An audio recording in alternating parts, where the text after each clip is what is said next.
Hello guys, welcome back to my YouTube channel. In today's video, I'm going to show you MailChimp versus SendGrid. Which one is better?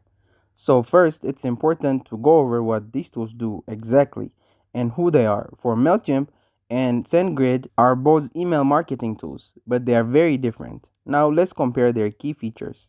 MailChimp's main features include an email builder, the ability to create audience setting, up workflows, creating a website, creating landing pages, and setting up automations. Now let's take a look at SendGrid main features. SendGrid offers email API, email marketing campaigns, sign up forms, and more. So that's how they stack up against each other in terms of features. However, there's more categories to explore next. We will take a look at their pricing.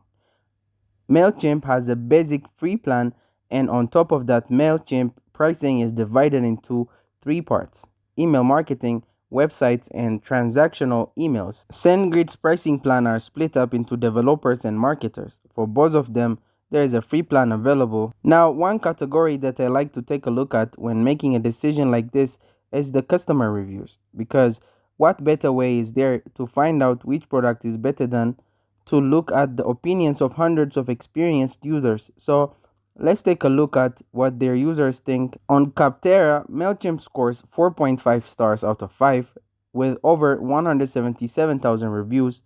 SendGrid, on the other hand, scores 4.2 stars with over 725 reviews.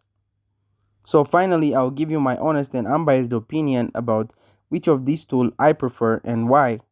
Both SendGrid and MailChimp are powerful email tools, but they serve different purposes.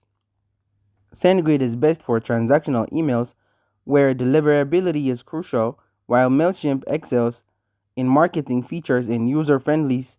Choose SendGrid if you need reliable transaction email service, and go with MailChimp if you prioritize marketing features or ease of use. So now you've got a better understanding of which one you should pick, in my opinion. However, you can simply try both of these tools out for free, and that's it. Thank you guys for watching this video. If this video was helpful, don't forget to like and subscribe to my YouTube channel.